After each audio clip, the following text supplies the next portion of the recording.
Continuamos ahora con el desarrollo de la información. A semanas de que se ponga en marcha un nuevo ciclo lectivo, continúan las reuniones y las negociaciones entre el Ministerio de Salud de la Nación y las distintas provincias para terminar de acordar el protocolo que en principio, en términos generales, estaría dando cuenta de una modalidad mixta, dual o híbrida que combinaría clases presenciales con clases virtuales. Bueno, por supuesto, en este debate se incluye a los gremios docentes, también a los especialistas en educación y, por supuesto, a la gente de salud. Y en las últimas horas, la Sociedad Argentina de Pediatría pidió también por el regreso a las clases presenciales, por entender que es imprescindible y que la escuela es un sitio seguro. Para conocer detalles de este informe y de este pronunciamiento, le damos la bienvenida a una de los miembros de SAP, la doctora Ana Ceballos. Ya la estamos viendo, es infectóloga pediátrica. Muy buenos días, Ana, ¿cómo le va? Hola, ¿qué tal? Buenos días, ¿cómo les va? Gracias por la invitación. Al contrario, muchísimas gracias a usted por la predisposición. Sabe que está instaladísimo en la agenda, por supuesto atendiendo al calendario, la cuestión del regreso a las clases presenciales, y en ese marco se ha pronunciado la Sociedad Argentina de Pediatría. Bueno, ¿cuál es la postura de la organización, doctora? Bueno, en realidad les voy a contar un poco de historia. La sociedad ya el año pasado reunió a 8 de los comités más importantes, digamos, en cuanto de infectología, de epidemiología, de salud pública, de nuestra sociedad, y se hizo un documento cuando estábamos más en riesgo, ¿cierto? Se hizo un documento muy importante de cómo mantener la seguridad de los niños en la escuela. Pero ahora, 2021, tenemos un documento nuevo que dice: es tiempo de los chicos, que los niños regresen a la escuela. Realmente es muy importante, no solo por el tema educación propiamente dicha, o sea, el aprendizaje no es lo mismo a través de un Zoom, obviamente, que presencial, eso no hay ninguna duda. Además, todos saben que esto ha provocado desigualdades, porque no todos tienen acceso a un Zoom, a tener, enseñanza virtual. Indudablemente la enseñanza presencial es preferible a la enseñanza virtual. Y también está el tema de la salud mental de los niños, que se encuentran con sus compañeros, comparten horas con sus amigos. Bueno, es tanto lo educacional como lo mental. Pero hay que tener en cuenta es que esto no va a ocasionar una problemática a nivel de salud pública. Eso es indudable, porque las escuelas van a tener toda su estructura para recibir esta reapertura de las clases con distanciamiento. Le pongo un ejemplo: los famosos bancos de 2, no se van a poder usar, se puede usar escalonado, se va a indicar, lo que nosotros proponemos es escalonado, ver cómo van volviendo a la escuela, mantener siempre todas las conductas de prevención que tanto nos han inculcado desde que empezó la pandemia. Y otro tema importante es que cuando uno analiza los datos mundiales y los datos argentinos, los niños de edad escolar, o sea, digamos, entre los 4 y 12 a 13 años, son el 2.5% de los chicos del ELN infectado en el mundo. O sea, no es el grupo más importante de infección. Y manteniendo todas las medidas de precaución, no solo que les permitimos a estos niñitos que vuelvan a la escuela, sino que además remarcamos el tema de la educación en cuanto a la conducta de prevención. Y los chicos, ustedes saben que, por ejemplo, con el lavado de manos, los niños docentes, por así decirlo, en sus hogares, en relación a la importancia del lavado de manos, por ejemplo. Entonces, realmente no hay que tener miedo al regreso a las escuelas. Recuerden que, le pongo un ejemplo de un país que está con un nivel importante de casos, como es Estados Unidos, y sin embargo Estados Unidos no cerró las escuelas. Se verá cómo cada Ministerio de Educación de cada provincia arme el instructivo de cómo será el regreso, si será gradual, si será alternado por turnos, trabajando 4 horas a la mañana un grupo, otras 4 horas a la tarde otro grupo. Pero los niños es tal cual como dice la Sociedad de Pediatría hoy. Es el tiempo de los chicos. Los chicos deben volver a Doctora, usted citaba el modelo de Estados Unidos, que no sé si es el más feliz. Estados Unidos tiene casi No, 500, no.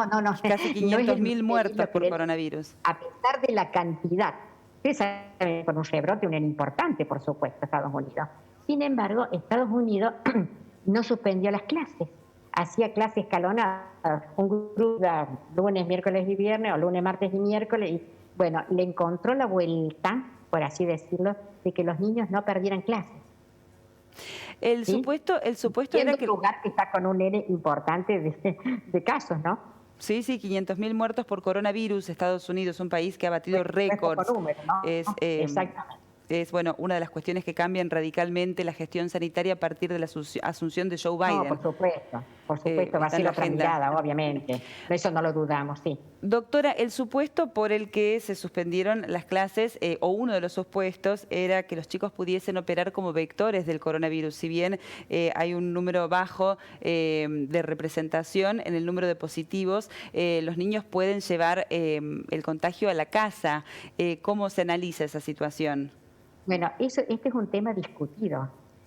A ver, probablemente un adolescente, un adolescente de 18, 19 años sea más, o sea, mucho más contagioso, pero el grupo ese de la escuela, fundamentalmente de la escuela primaria, los primeros años de la secundaria, no son altamente contagiosos.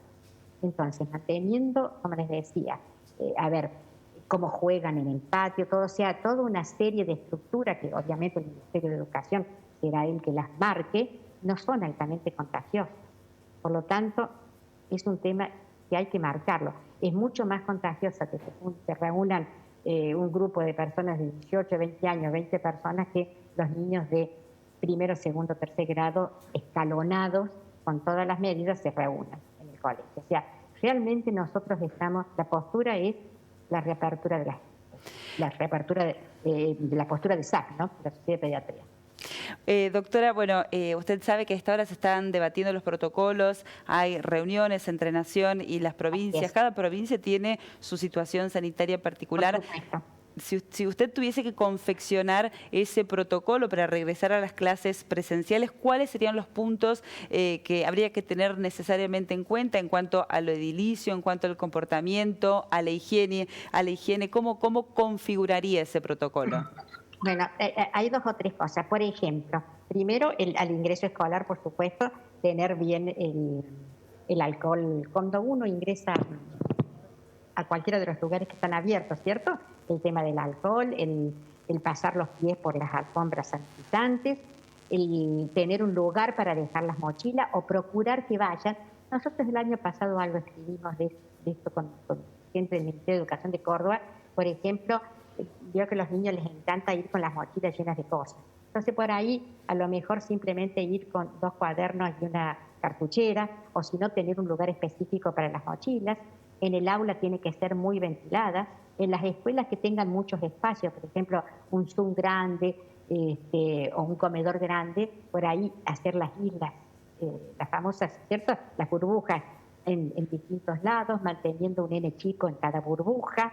En el recreo, es muy importante el tema del recreo. Pues los niños, sobre todo los de la primaria, están muy acostumbrados al abrazo, al jugar así. Bueno, son una de las medidas que hay que mantener, no se debe hacer, o sea, enseñarles a los niños que estén en el patio, pero bueno, separados.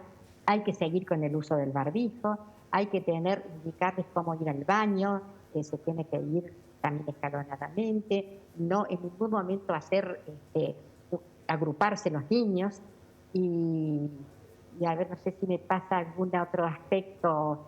Y bueno, por supuesto las maestras tienen que estar con barbijo y al niño que se presente con fiebre, por supuesto no tiene escuela. Pero más o menos eso sería una idea de cómo reestructurar el regreso a clase. Uno de los temas que tal vez uno debería discutir es el comedor, porque el comedor, que por ejemplo las guarderías pueden volver, pero sin comedor. El comedor es una problemática muy importante en algunos lugares, que los niños tienen una buena ración de alimentos, pero es el lugar más difícil de manejar, el comedor. Entonces, no sé qué va a decidir nuestro Ministerio de Educación, pero es uno de los puntos álgidos de definir el comedor. ¿Le parece una buena medida alternar clases virtuales con clases presenciales o están las condiciones dadas para que sean exclusivamente presenciales?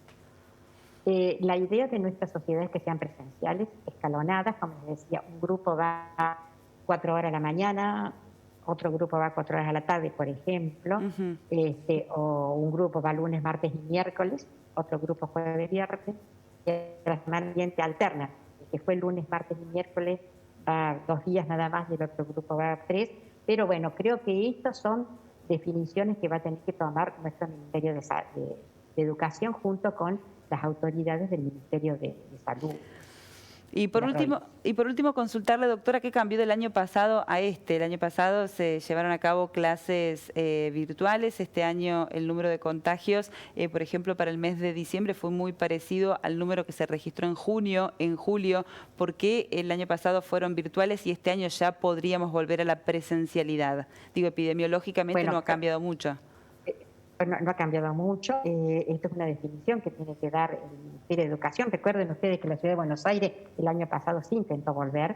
O sea, no se los puedo, realmente no es una respuesta que yo les pueda dar, pero nosotros el año pasado ya elaboramos un documento, nosotros me refiero a la Sociedad de Pediatría, un momento del regreso gradual a clases. O sea que este año estamos insistiendo, pero ya el año pasado lo habíamos pedido, del regreso gradual a clase. Claro, ha sido siempre la postura de la Sociedad Argentina de Pediatría que... Exactamente, el documento, exactamente la fecha, creo que el documento se fue publicado más o menos en octubre del año pasado. Bien. Doctora, muchísimas gracias. Doctora, muchísimas gracias por el contacto. Seguimos sumando voces para esto que se ha instalado en la agenda, que es el regreso a las clases, la puesta en marcha de un ciclo lectivo que como debería ser según los especialistas. Así que ha sido muy valioso el aporte, muy amable con Telediario Federal y hasta cualquier momento. No, y gracias. Y recuerden el lema que le ha puesto la Sociedad de Pediatría a esto. Es tiempo de los chicos. Bien. Muchas gracias a ustedes por la invitación. Un abrazo. Gracias.